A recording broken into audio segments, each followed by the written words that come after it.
संदेश झूठ से हटके। चाहता हूं आज आप अधिवेशन के बारे में क्या जानकारी दे सकते हैं हमारे दर्शकों को, और सबसे बड़ा सवाल कि कांग्रेस के लिए क्या चुनौतियां हैं, किस तरह की चुनौतियां हैं गुजरात में, और 30 साल से लगभग 3 दशक से कांग्रेस वहां पर सत्ता से बाहर है। कांग्रेस का अधिवेशन गुजरात में होना, जिसको मैं एक संयोग और एक प्रयोग दोनों मानता हूं, और ये दोनों का समन्वय कराने का एक प्रयत्न है, ये ऐसा मैं समझता हूं। पिछले 3 दशक से गुजरात में कांग्रेस कुछ अच्छा कर नहीं पाई है। हर बार एक एवरेज नंबर पे आके खड़ी रह जाती थी इन टर्म्स ऑफ विधानसभा।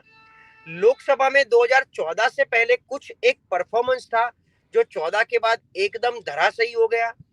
सत्ता में आने के लिए जो एक जिल और एक जो विल होनी चाहिए, वो पूरे संगठन शक्ति में कहीं दिख नहीं रही थी।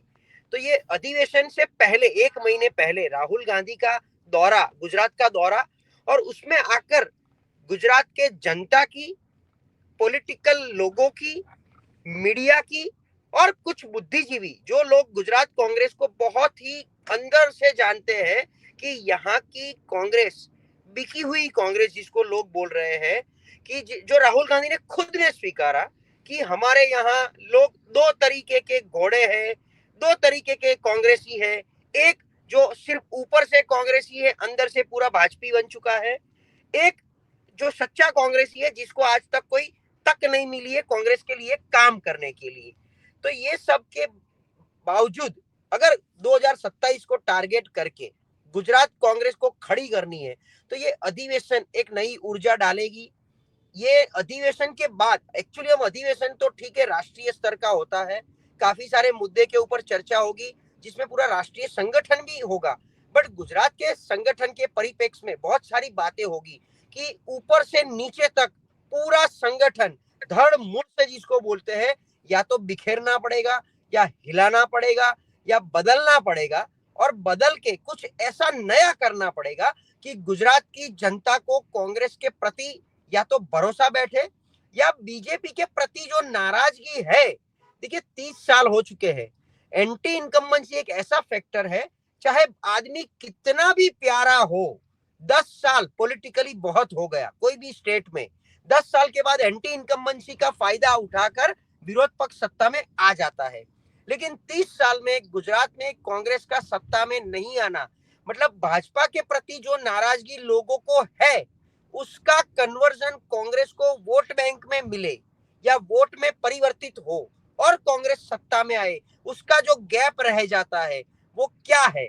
वो खुद राहुल गांधी ने आइडेंटिफाई किया है कि हमारे यहाँ कांग्रेस का संगठन इतना मजबूत नहीं है, जो बूथ लेवल तक का नहीं है, और यहाँ के बैठे हुए कैडर 1 के जो नेता है, जो कांग्रेस को हराने पे तुले हैं, जो कांग्रेस को जीताना नहीं है और सत्ता स्थान पे नहीं ले जाना है, और ऐसे 15-20 को निकालना पड़े, जो बोल दिया राहुल गांधी ने।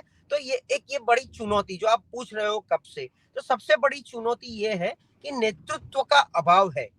दूसरी बात है कि गुजरात में एक्चुअल जमीन पे जमीनी हकीकत जो है, वो क्या ऊपर बैठे कांग्रेसी को या दिल्ली में बैठे कांग्रेस मोवड़ी मंडल जिसको बोलते हैं, उसको पता है कि यहाँ कैसे काम किया जाए। यहाँ पर चुनाव के टाइम पे नेता लोग बनते हैं, सिर्फ टिकट लाने का ट्राई करते हैं।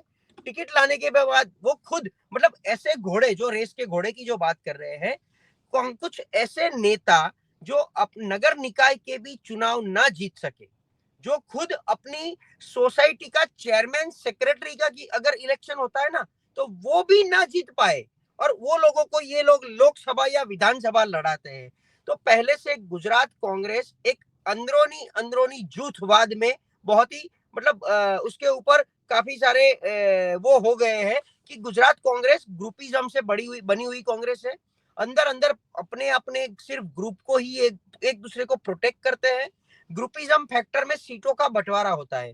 हम 4 लोग हैं अभी जो हम पैनल में बैठे हैं, आपके साथ 4 लोग का एक ग्रुप है, तो मेरी एक कोटा हो जाती है 25 सीट का, कि मैं जिसको बोलूं वो 25 को आपको टिकट देना है, मैंडेट देना है। फिर ये नहीं देखना है गढ़वी साहब ने दिया है तो वो 25 नाम को डिक्लेयर कर देना है। तो मेरा जिला है, मेरी कॉन्स्टिट्यूएंसी है, वो लड़ने लायक है, जीतने लायक, वो मतलब मेरिट देखा नहीं जाता, सच्चा कांग्रेसी है कि नहीं देखा जाता। और दूसरी चुनौती सबसे बड़ी कि कांग्रेसी जो होते हैं वो गलती से भी अगर जीत के आते हैं, जनता को एक विश्वास बैठता है, गलती से जीत के आते हैं तो 6 या 8 महीने या अगले राज्यसभा इलेक्शन में कांग्रेस को छोड़ के नाराजगी बता के भाजपा में चले जाते हैं। कम से कम 80 से ज्यादा विधायकों ने, जिससे एक पूरी राज्य की विधानसभा बनती है, कम से कम 80 विधायकों ने पिछले 5 साल में कांग्रेस छोड़ा है। और एक भी गुजरात कांग्रेस के सीनियर लीडरशिप ने या उसके नेतृत्व ने एक कर्टसी भी नहीं रखी कि 80 लोग गए तो क्यों गए, और जाने दिया, और उसको रोकने का ट्राई नहीं किया गया। तो ऐसी क्या आफत आन पड़ी थी कि इसके पीछे कोई मेंटरशिप नहीं चली, कोई एचआर पॉलिसी नहीं रन हुई और वो लोग चले गए। तो गुजरात कांग्रेस को प्राण फूकना उनके लिए पूरे देश के कांग्रेस को प्राण फूकने बराबर है। पता नहीं आगे क्या होगा। हम सब एक ही राह देख के बैठे हैं कि जो राहुल गांधी 1 महीने पहले बोल के गए हैं उसकी अमलवारी हो, कि निकालना हो, किसी को साइडलाइन करना हो, और सच्चे कांग्रेसी को यहाँ की कांग्रेस की कमान सौंप के 2027 में सत्ता स्थान पे आने के लिए जो रणनीति बनानी पड़े, वो रणनीति और उसका अमलवारी जल्द से जल्द हो। वो यहाँ का पूरा गुजरात भी राह देख रही है क्या, क्योंकि यहाँ तो विपक्ष भी मजबूत नहीं है। जहां पर कांग्रेस कोई और राज्यों में विपक्ष में है, वहां विपक्ष के तौर पे भी मजबूत है, पर गुजरात में तो विपक्ष के तौर पे भी वो मजबूती नहीं है। अभी एक सीट मिली है 1 दशक के बाद लोकसभा में, और वो भी इंडिविजुअल कैपेसिटी के ऊपर। वो जो ज्ञानीबेन ठाकुर जो बनी है वो इंडिविजुअल कैपेसिटी पे ऊपर बनी है। तो ये पूरा माहौल है, कांग्रेस के प्रति इतना फेवरिज्म वाला माहौल नहीं बन रहा है। और चुनाव को उन्होंने सीजनल बना दिया है। सीजन आती है जैसे चुनाव की, तो 6 महीने पहले बैनर्स लगाते हैं, लोगों को सिर्फ मिलने का, जनता के बीच में आके जनता के कोई मुद्दे ऐसे नहीं उठाए ताकि जनता को लगे कि चलो इस बार कांग्रेस को एक तक दी जाए। तो काफी सारे चैलेंज है। देखना यह है कि क्या गुजरात कांग्रेस भी ऊपर से चलानी है, क्या गुजरात कांग्रेस को चलाने के लिए दिल्ली वाले को जगना पड़ेगा। गुजरात में ऐसे 10 अच्छे नेता नहीं है, जैसे राजस्थान में सचिन पायलट और अशोक गहलोत है, जैसे भूपेश बघेल हो गए, जैसे डीके शिव कुमार है। क्या ऐसा कोई एक अच्छा नेता नहीं है गुजरात कांग्रेस के पास कि जो एक रिस्पॉन्सिबिलिटी स्वीकार कर ले कि हमें गुजरात में सत्ता में आना है। तो ये सारे काफी सारे चैलेंज है साहब। Over to you. देखिए, आपने बहुत सही कहा, 15-20 लोगों का आपने जिक्र किया, लेकिन मैं वो बात पूरी बताता हूं और उसके बाद मैं आता हूं विवेक जी के पास में। देखिए, 7 मार्च को गुजरात का जब दौरा कर रहे थे राहुल गांधी, तब उन्होंने ये बात कही थी, और उन्होंने कहा था गुजरात में कांग्रेस की लीडरशिप में 2 तरह के लोग हैं, उनमें बंटवारा है। एक है जो जनता के साथ खड़े हैं, जिनके दिल में कांग्रेस की विचारधारा है, और दूसरे वे हैं जो जनता से कटे हुए हैं, दूर बैठते हैं, और उनमें से आधे बीजेपी से मिले हुए हैं। मतलब अल्लामा इकबाल का एक शेर याद आता है कि एक ही उल्लू काफी था बर्बाद चमन के करने को, हर साख पे उल्लू बैठा है अंजामे गुलिस्ता क्या होगा। तो गुजरात में वो तो आधे ही बोल पाए, लेकिन हर शाख पे उल्लू बैठा है। जिन पर सबसे ज्यादा भरोसा था गांधी परिवार को, वही उस चौखट में को दीमक की तरह चाट रहा था, सबको मालूम है। और उन्होंने कहा कि अगर हमें 10, 15, 20, 30 या 40 लोगों को भी हटाना पड़े तो हम एक उदाहरण स्थापित करके ऐसा कर देंगे। अब सनसनी तो फैल गई थी इस बयान से, और बात भी सच कही थी राहुल गांधी ने, लेकिन क्या राहुल गांधी ऐसा कर पाए? ऐसा करना क्या आसान है? क्या जिसको स्लीपर सेल कहा जाता है वो आसान है? आप देखिए कि जिनको कांग्रेस का टिकट मिलता है, जो टिकट जुगाड़ लेते हैं, मिलता नहीं है, टिकट जुगाड़ लेते हैं।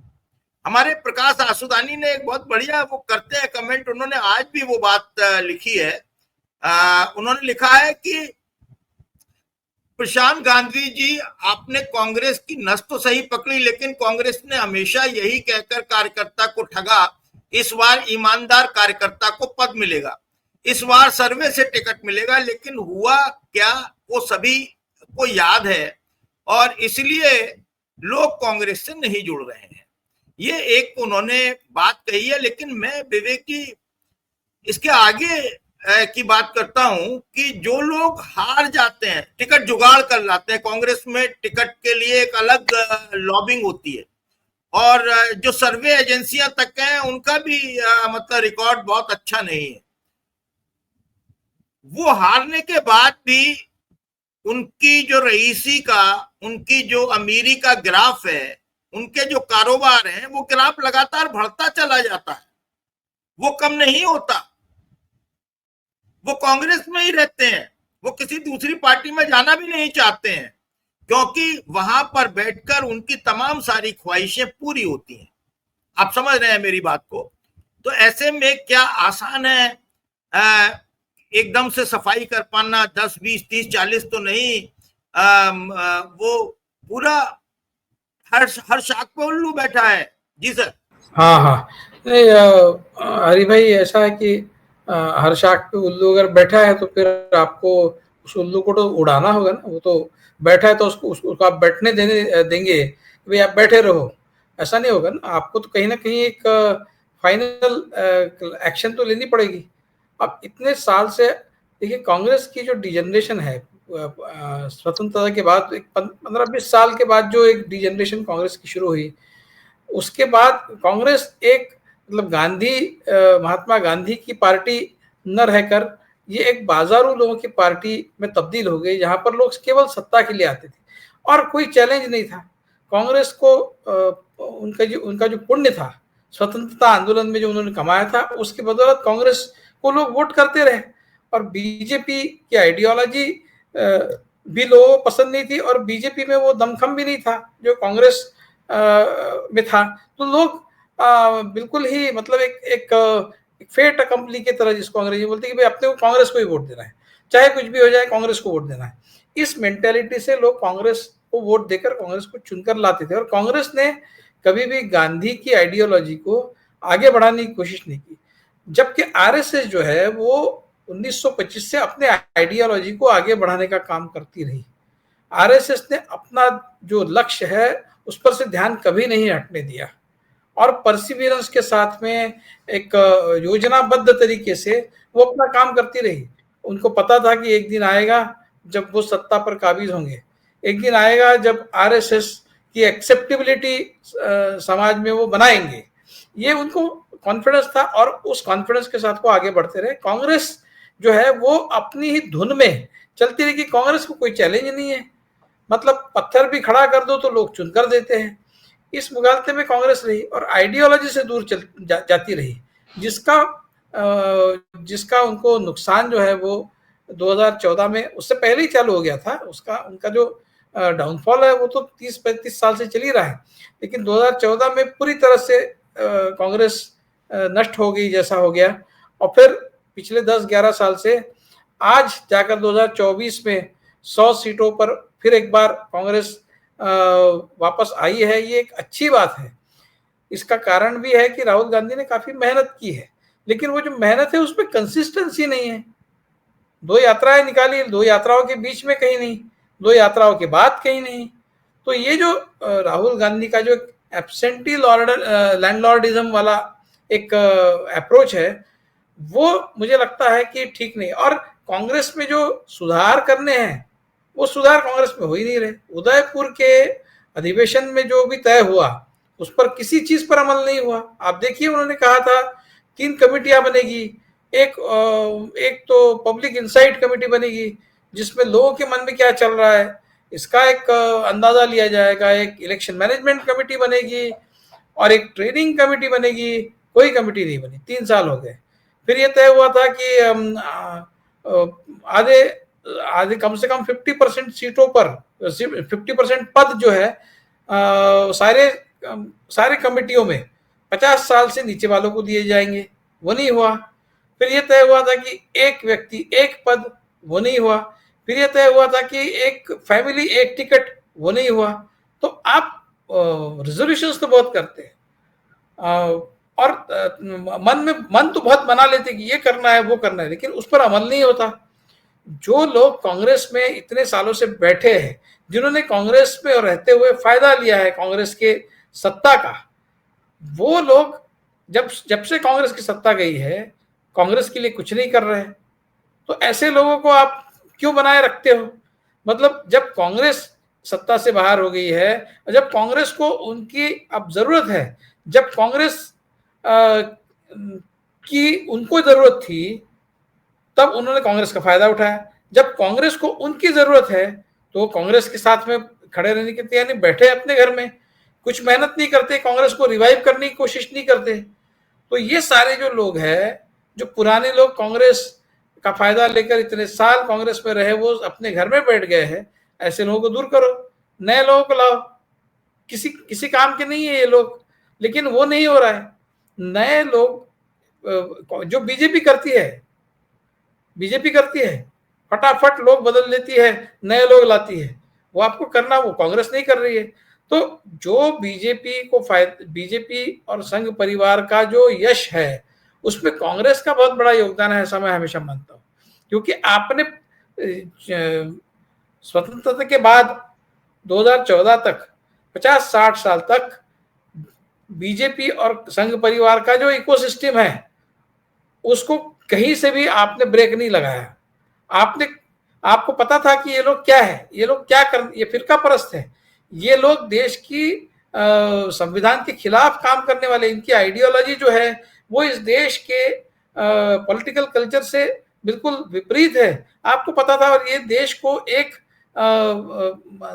नष्ट करने में लगे हैं, देश को ऐसे रास्ते पर ले जा रहे हैं जो हमारे संविधानकर्ताओं ने और हमारे भारत के स्वतंत्रता आंदोलन में जो बड़े नेता थे, उन्होंने हमको जो दिशा दिखाई थी, उसकी बिल्कुल विपरीत दिशा में देश को ले जाना चाहती है, आपको पता था।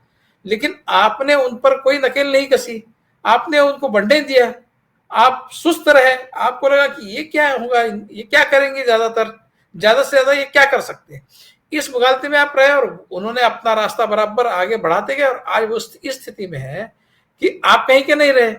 तो ये जो सुस्तता है, ये भी आपका पाप है। और ये सत्ता में आने के बाद जो आइडियोलॉजिकल चैलेंज कांग्रेस को देना है और कांग्रेस बीजेपी को देना है, वो आइडियोलॉजिकल चैलेंज भी आप नहीं दे रहे।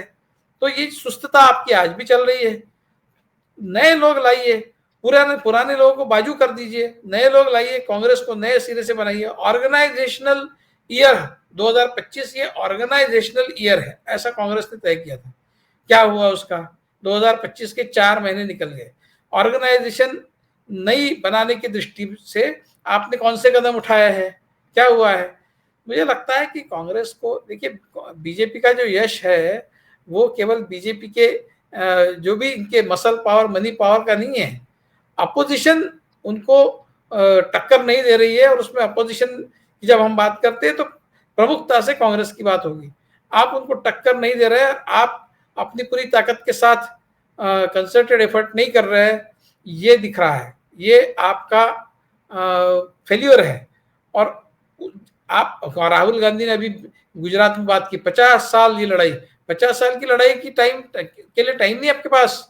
50 साल में तो हिंदुत्व, मैंने एक आर्टिकल लिखा है, वो एक बड़े पब्लिकेशन में आज या कल छपेगा, उसमें मैंने ये लिखा है कि आरएसएस क्या कर रहा है।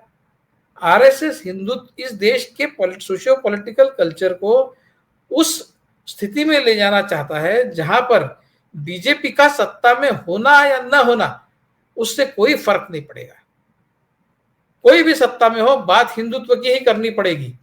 इस तरह का एक सोशियो पॉलिटिकल कल्चर भारत में वो बनाना चाहते, भारत में इस तरह के कल्चर को वो बनाकर इस तरह की स्थिति बनाना चाहते कि आप सत्ता में कोई भी रहे, उसको हिंदुत्व की ही बात करनी पड़ेगी। उसका एक उदाहरण हमने अभी रिसेंटली देखा, वक्फ एक्ट को जो सपोर्ट किया टीडीपी ने और अपने जेडीयू ने, वो सेक्युलरिज्म की बात करने वाले लोग हैं, वो सोशलिज्म की बात करने वाले लोग हैं, लेकिन बात आज वो हिंदुत्व की कर रहे हैं, वो हिंदुत्व को सपोर्ट कर रहे हैं। तो सत्ता में कोई भी पार्टी रहे, क्यों, देखिए आरएसएस का स्लोगन क्या है, जो हिंदू हित की बात करेगा वो भारत पर राज करेगा। तो हिंदू, वो ये नहीं कह रहे कि बीजेपी राज करेगी, वो कह रहा है कि जो हिंदू हित की बात करेगा वो भारत पर राज करेगा। तो वो उस स्थिति में भारत को ले जाना चाहते हैं जहां पर हर कोई हिंदू हित की बात करने पर जिस मजबूर हो जाए, वो हिंदू हित के खिलाफ बात ही ना कर पाए। इस तरह से वो इस कल्चर को उन्होंने इस देश में फैलाया है और उसको उसकी जड़ें मजबूत की है। अब आप कह रहे हैं कि 50 साल की लड़ाई है, भाई 2 साल की भी लड़ाई नहीं है, 2 साल का भी आपके पास टाइम नहीं है। आपको बहुत जल्दी से, बहुत जल्द इस आरएसएस के चैलेंज को उखाड़ फेंकना होगा यहाँ से, नहीं तो आप कांग्रेस भी रही सत्ता में तो भी वो हिंदुत्व की ही बात करेगी, क्योंकि लोग उस दिशा में पूरी तरह से लोगों को उन्होंने ओरिएंट कर दिया है। जब समाज ही उस तरह का बन जाएगा तो आप कहां से सेक्युलरिज्म की बात करोगे, आपको हिंदुत्व की ही बात करनी पड़ेगी। और तब जाकर आरएसएस रिटायर हो जाएगा कि अभी कोई चिंता का विषय नहीं है, चाहे बीजेपी सत्ता में रहे चाहे कांग्रेस, बात तो हिंदू हित की ही होगी। वो है आरएसएस का असली हिंदू राष्ट्र जो है, आरएसएस का वो हिंदू राष्ट्र है जहां पर सारी पार्टियां ये हिंदू हित की ही बात करेगी। और तभी तो मोहन भागवत ये कहते हैं कि विपक्ष कोई दुश्मन नहीं है, वो प्रतिपक्ष है। वो क्यों कहते हैं? उनको प्रतिपक्ष के लिए बहुत प्यार है इसलिए नहीं है, वो इसलिए कहते हैं कि प्रतिपक्ष भी हिंदू हित की बात करेगा। इस स्थिति में हमको जाना है, तभी वो आपके विपक्ष में नहीं है, वो आपके विरोधी नहीं है, वो आपके दुश्मन नहीं है, वो आपके साथी है। साथी तभी होंगे जब वो भी हिंदुत्व की बात करेंगे और उनको भी हिंदुत्व की बात करने पर वो मजबूर करेंगे। उस तरह का कल्चर भारत में वो प्रस्तावित करना चाहते हैं, जिस रास्ते पर वो काफी आगे निकल गए हैं। आपके पास समय नहीं है, ये कांग्रेस को समझना होगा। उस कल्चर को अगर पलटना है, उसको रिवर्स करना है, तो आपको जल्द करना पड़ेगा। 50 साल इसने देखे, 50 साल की लड़ाई अगर आप 50 साल लेकर बैठे तो आप बिल्कुल ये लड़ाई नहीं जीत सकते। ये कांग्रेस को समझना होगा हरि भाई।